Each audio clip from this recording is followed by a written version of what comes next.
Welcome di Dimex Talk, let's talk about trading. Halo Sobat Trader, balik lagi bersama aku Dina, salah satu personal analis trading di Dimex. Dan kali ini aku nggak sendirian karena ditemenin sama Kak Vicky, salah satu praktisi EA atau Expert Advisor ya. Halo Kak Vicky. Halo Teh Dina. Apa kabar? Alhamdulillah baik. Oke. Tak kenal maka kata sayang ya. Oke. Boleh dong dikenalin namanya, terus juga asalnya dari mana, terus juga boleh kayak background pendidikannya Kak Vicky itu seperti apa sih? Namanya disebutin lengkap semua? Boleh. Biar pada kenal semuanya. Baik. Okay. Nama saya M. Isyara Vicky, saya asal dari Karawang Teh. Oke. Dulu background pendidikannya kuliahnya di Telkom Bandung di Dayakolot, di Bojong Soang.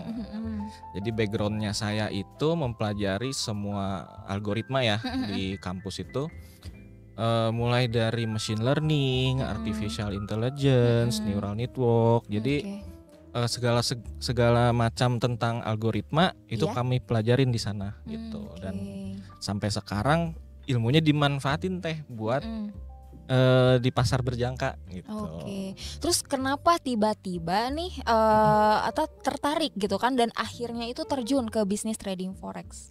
Nah, karena dulu di salah satu mata kuliahnya itu ada komputasi finansial. Nah, dosennya itu trader semua Teh. Oke. Berarti udah dari zaman kuliah udah tahu mungkin ya soal trading. Lalu kan trading tuh banyak ya, mungkin dari segi analisanya dan lain sebagainya itu kan banyak banget tuh cara-caranya gitu kan ya. Nah terus kenapa bisa tertarik tradingnya itu menggunakan EA atau Expert Advisor gitu kan. Nah boleh dijelasin juga EA itu apa, karena kan mungkin juga di luar sana banyak teman-teman yang masih belum paham apa itu EA. Oke, jadi buat teman-teman Bapak Ibu yang belum tahu, EA itu adalah sebuah istilah yang dibuat oleh perusahaan MetaQuotes. MetaQuotes ini kan perusahaan induknya MetaTrader. Iya. Nah, dia membuat sebuah seperti extension ya, file tambahan. Jadi sistem tradingnya itu berdasarkan nanti bisa pakai indikator, bisa pakai open high low close. Nah, jadi kita bikin SOP trading yang ditranslate ke bahasa pemrograman. Gitu. Berarti otomatis ya? Otomatis. Berarti cocok gak sih buat trader-trader yang mungkin, aduh saya nggak punya waktu nih buat trading gitu kan? Pakai EA cocok gak sih? Pakai EA cocok gitu ya. Cuman kita harus tetap melengkapi analisis arah marketnya dari fundamental juga Teh. Jadi kita nggak bisa ngandelin sepenuhnya itu 100% indikator. Gitu. Kalau ceritanya XHU-nya bullish ya Expert Advisor-nya itu only buy aja. Gitu. Berarti banyak yang salah kaprah juga ya tentang EA ini, karena kan banyak juga yang udah nggak usah pakai EA karena kalau misalkan EA tuh nggak bisa baca fundamental gitu kan. Terus sepenuhnya tuh EA aja gitu kan, nggak kita inihin juga. Berarti salah ya mungkin pemikiran-pemikiran trader-trader di luar sana. Oke, lanjut lagi ke pertanyaan selanjutnya. Nah, bicara soal modal, berapa sih modal yang terbaik buat trading dan berapa juga profit yang bisa dijanjikan kalau misalkan kita menggunakan Expert Advisor atau EA ini? Oke. Pertanyaan ini sering ditanyakan oleh Bapak Ibu dan teman-teman, kalau pakai EA itu bisa dapat banyak nggak? Gitu. Modalnya perlu banyak nggak? Kalau saya bilang iya perlu. Gitu. Cuman ada satu analogi yang sering saya gunakan Teh. Jadi trading itu yang manual sama yang pakai EA itu saya ibaratin kayak menggunakan mobil matic sama manual. Nah, kalau manual bahan bakar cenderung lebih irit. Tapi kalau macet, nah itu kan pasti kita capek ya pakai mobil manual. Kalau matic itu kita nggak capek, nggak sering-sering mantau chart, cuman harus diberikan spare modal yang lebih gitu. Sama aja kan ya? Mobil matic boros. Benar. Tapi di trading itu kita harus perlu spare modal ekstra. Betul. Supaya apa? Karena kalau terjadi SL beruntun gitu ya, consecutive loss, nah itu drawdownnya nggak terlalu besar. Satu. Terus algoritmanya itu bisa bekerja dengan baik. Jangan sampai modalnya kurang nih. Nah begitu dia mau open posisi lagi, ininya free marginnya nggak cukup. Benar. Nah, nggak bisa buka transaksi lagi gitu. Iya. Jadi nggak boleh terlalu kecil. Intinya modalnya harus cukup lah. Betul. Bahkan kalau trading manual juga harus cukup ya, harus Harus ideal cukup. gitu. Karena apalagi kalau EA kan kita nggak, maksudnya kalau EA itu ibarat kata kan robot gitu kan ya, Ya. Robot nggak punya, maksudnya udah paham sistem dan disiplin gitu kan. Ya. Apalagi kalau misalkan kita nggak pakai EA, ya pasti kan suka kadang nggak disiplin gitu Ya. kan ya. Oke. Nah, kalau misalkan buat pemula nih, trader pemula, saya pengen trading tapi nggak punya waktu gitu kan ya, tapi masih pemula nih, belum paham analisa dan lain sebagainya. Terus pengen cobain EA, ini cocok nggak sih dan kenapa? Cocok banget. Mm-mm. Nah, kenapa pemula itu lebih cocok pakai EA? Karena dari sisi pengendalian resiko teh, EA itu nggak pernah melibatkan emosi. Oke, benar. Kalau trader manual udah berapa kali nih hit stop loss gitu Iya. ya.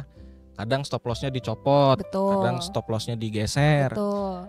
EA walaupun udah 10 kali nih kena stop loss, dia tetap akan setiap transaksinya tuh akan ada stop loss gitu. Iya. Jadi cocok, lebih disiplin lah. Lebih disiplin Lebih ya, disiplin. lebih disiplin. Terus apa namanya? Nah, terakhir nih, pertanyaan terakhir. Oke, pesan-pesan buat trader-trader yang masih analisa secara manual. Analisanya. Mm-mm. Kalau analisa manual kita memperhatikan keadaan perekonomian global itu penting sih buat arah market ya, sama kebijakan moneter. Nah, enaknya kalau kita udah tahu itu, mau strateginya apapun pasti bisa profit kok, walaupun seorang pemula atau Bapak Ibu dan teman-teman di sini seorang yang sudah punya jam terbang gitu ya. Tapi kalau kita nggak tahu nih analisis fundamentalnya, nah itu agak repot. Repot juga ya. Repot banget. Oke, ini pertanyaan terakhir dari aku. Aku pengen tanya, apakah EA ini di tahun 2025 ini, apalagi kan fundamental sekarang sangat apa ya, dar-der-dor lah ya, semenjak si Trump ini menjabat kan banyak sekali guncangan-guncangan gitu kan ya, terlebih di market gitu kan ya, pergerakan. Nah, apakah EA ini akan menjadi ideal di tahun 2025 ini untuk menjadi salah satu strategi untuk bisa trading konsisten di forex? Oke, jadi walaupun ya fundamentalnya tadi tetehnya Iya. bilang dar-der-dor gitu kan, banyak perubahan yang Iya, tadinya iya. ada tarif jadi tarifnya dikurangin. Betul. Cukup efektif kalau kita menggunakan EA itu. Jadi setiap ada pergerakan ekstrim itu dia akan sesuai dengan SOP tradingnya. Kalau waktunya cut loss, Iya. waktunya TP, dia TP. Tapi kalau yang pemula itu saya saranin jangan full auto semua. Jadi EA-nya udah entry, ada posisi, nah itu boleh kita close manual, intervensi dari handphone itu boleh gitu. Malah lebih bagus. Jadi berdampingan nih teh antara algoritma dengan manusia. Gitu. Jadi walaupun kita pakai EA tetap harus dipantau juga ya, jangan sampai ditinggalin gitu. Betul. Kan. Terus apa namanya, bisa juga ketika misalkan belum sampai TP ataupun kena SL, kita langsung cut aja gitu kan ya, manual gitu kan, secara manual. Oke, makasih banyak Kak Vicky atas ilmu-ilmunya, ini daging banget ya, apalagi maksudnya buat teman-teman trader di luar sana yang mungkin masih bingung juga gitu kan untuk menentukan strategi tradingnya gitu kan ya, ini bisa menjadi pilihan juga untuk bisa terjun ke dunia trading forex gitu. Oke, gitu aja mungkin buat teman-teman di luar sana yang pengen belajar dan juga lebih tahu lebih lanjut gitu kan ya, boleh menghubungi kontak di bawah ini. Dan juga jangan lupa kalau misalkan teman-teman butuh pencerahan dan juga materi-materi seputar trading forex lainnya, boleh di share, like, dan jangan lupa apa namanya, bunyiin loncengnya supaya teman-teman bisa update terus video-video menarik lainnya. Oke, saya Dina dan Kak Vicky undur diri. Dadah.